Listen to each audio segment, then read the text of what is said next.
கோயிலுக்கு தினந்தோறும் ஏராளமான பக்தர்கள் வழிபட வருவதும் கோயில் உண்டியலில் காணிக்கை இடுவதும் வழக்கம்.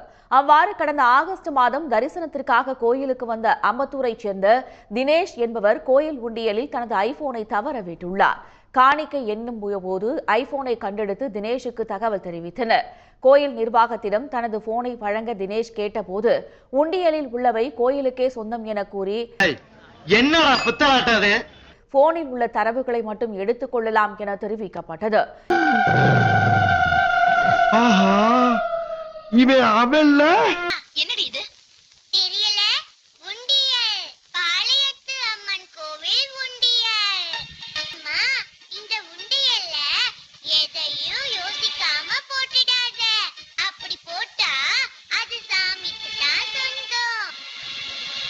இந்நிலையில் அறநிலையத்துறை விதிகளின்படி ஐபோன் ஏலம் விடப்பட்டதில் தனது போனை 10,000 ரூபாய்க்கு தினேஷ் ஏலம் எடுத்தார்.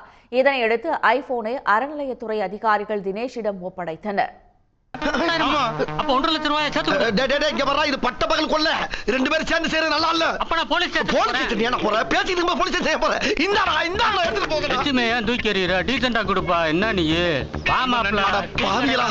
என்னடா அப்படி கிளம்பிட்டீங்க?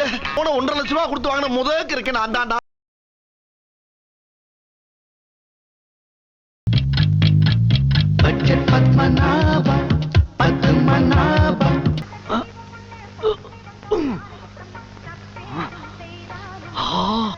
ஆத்தா ஆத்தா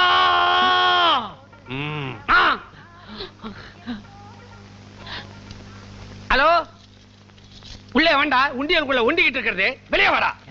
நான் ஒரு வேலை கிடைக்காதவன். ஏண்டா, தடிக்கு விழறதுக்கு 1000 இடம் இருக்கும் போது இதுக்குள்ள ஏண்டா வந்து விழுந்த? என்ன சாமி சொல்றீங்க? அங்க போர்டுல என்ன எழுதி இருக்கு பாருங்க. உண்டியலில் விழும் அனைத்தும் அம்மனுக்கே சொந்தம். இப்ப என்ன சார் சொல்றீங்க? நானும் அம்மனுக்கு தான் சொந்தம். தள்ளுங்க அப்படி. ஏண்டா, நீயா வந்து டைவ் அடிச்சு உள்ள விழுந்துட்டு அம்மனுக்கே சொந்தம்னு சொல்றியா? யோ, நீ டெம்பரரி தக்கார். உனக்கு டெம்பிள் லா தெரியாது. தள்ளிக்கோ.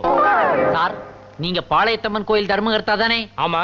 ராம்கி திவ்யா உண்ணி குழந்தை உண்டியல்ல விழுந்தப்போ நீங்க என்ன தீர்ப்பு சொன்னீங்க? குழந்தை அம்மனுக்கு தான் சொந்தம், கோயில் தான் குழந்தைய வளர்க்கணும்னு சொன்னேன். மீசை இல்லாம ஒரு குழந்தை விழுந்தா அது அம்மன் குழந்தைங்கிறீங்க. கொஞ்சம் மீசையோட நான் விழுந்துட்டேன், என்னையா சார் வேணாங்கிறீங்க? நானும் இனி அம்மன் குழந்தை தான். முத்து மாதிரி இருக்கிற இடத்துல உன்ன மாதிரி முள்ள மாதிரிக்கு இடம் கிடையாது. சாமி, இதே கேள்வி அவன் உங்களை பார்த்து எங்கயா கேட்டுற போறான். டேய், நீ விழுந்தேன்னு உன்னை சேர்த்துக்கிட்டா, உன்ன மாதிரி இந்த ஊர்ல பல பேர் வந்து உண்டியல்ல விழுந்தா அவங்க எல்லாரையும் சேர்த்துக்க இது என்ன கோயிலா இல்ல ஆண்டி மடமான்னு கேட்கிறேன்.